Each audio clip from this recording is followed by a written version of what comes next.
Pues el primer mito, ya que tu área de enfoque es historia del Islam o historia de Oriente Medio, no habría Islam si no fuera por el profeta Muhammad, que la pasea con él.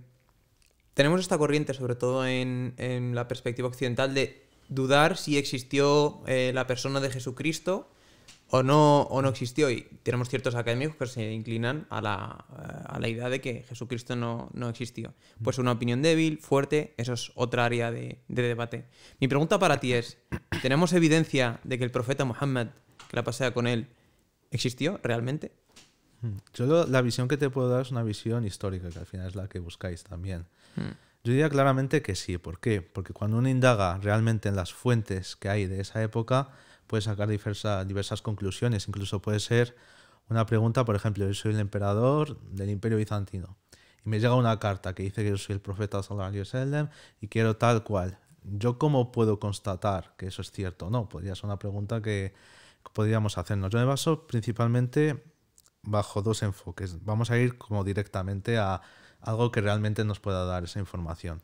Por ejemplo, el profeta sallallahu alaihi wasallam enviaba diferentes cartas a diferentes reinos para diferentes acuerdos. Estas cartas se han hecho un estudio. Hay algunas que puede ser débil. Por ejemplo, la que envió al Imperio Bizantino hay 3. Por ejemplo, eso ya te dice, vale, hay que hacer un análisis para saber cuál, tal. Hay una que fue al virrey de Egipto, a Mucaucas, que se ha hecho una investigación y se ha visto que era la manera de hablar similar, las letras parecidas, la época era la misma también. Ese área, por ejemplo, se descubrió que esa carta es fidedigna. Por lo tanto, ya podemos decir que esa carta salió de un lugar cercano de donde estaba el profeta sallallahu alaihi wasallam. Pero ahora puedes decir, bueno, pero puede ser que estuviese alguien cerca o alguien que estuviese al lado o tal. En esta época se tenía como actualmente que hay una firma. Tú firmas cualquier documento y ya se sabe que es tuyo. En esa época se tenía como un sello que certificaba que realmente era esa persona. El profeta sallallahu alaihi wasallam también tenía ese sello. Era como una especie de anillo de plata que de diferentes maneras tú lo puedes mojar en tinta, lo estampas y es siempre el mismo. O por ejemplo lo puedes quemar, por así decirlo, porque se derrita un poco la plata y lo estampas. Si era único y tenía el profeta sallallahu alaihi wasallam alguien que se lo guardaba, que era el que firmaba, alguien solo exclusivamente para escribir la carta, pero sobre todo para firmarla, para saber que era él. Entonces en esa carta se ha encontrado la firma exacta del profeta sallallahu alaihi wasallam, se puede comparar y tú puedes ver que es la misma.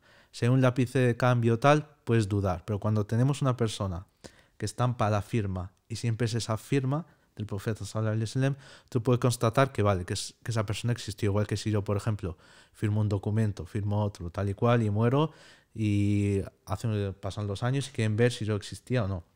Pues pueden ver mi firma, que es igual. Y con esa firma tú puedes constatar que esta persona realmente existió. Te quiero hacer una pregunta un poco morbosa, y es, desde el punto de vista histórico, ¿qué tenemos más evidencia? ¿De la existencia de Jesús o de Muhammad? Yo creo que claramente del profeta, porque hay fuentes reales de esa época. Al final de Cristo hay fuentes más posteriores, de la gente que lo acompañó, de la gente que estuvo con él, y la mayoría de escritos tenemos de eras posteriores. Por ejemplo, del profeta sallallahu alaihi wasallam tenemos las cartas que es in situ de esa época. Y luego tenemos un montón de hadiths que han ido recopilando gente de esa época. Tenemos más fuentes, no sé la cantidad exacta, pero sí que tenemos fuentes más fidedignas de esa época. El propio Corán el primero fue de Abu Bakr, que fue 2 años después. Fue muy breve. Al final, toda la recopilación que hay de Jesucristo y demás es bastante posterior. La cantidad no te sabría decir, pero sí que podríamos fiarnos más de esas fuentes porque son más primarias, por así decirlo. Son in situ donde vivió, la época en que vivió el profeta. Vamos a por el mito número 2. Vale, solo una pregunta rápida y pasamos al número 2. Mm. ¿Cuál es la opinión hegemónica en la academia sobre la existencia del profeta? Que existió, evidentemente, porque lo que pasa en la historia es que yo no te puedo, por ejemplo, con biología, tú analizas algo y puedes constatar que algo existió. Por ejemplo, actualmente se puede hacer también, por ejemplo, las cartas, se hace una prueba para evidenciar de qué época fue. Pero la historia lo que se basa es en fuentes exclusivamente.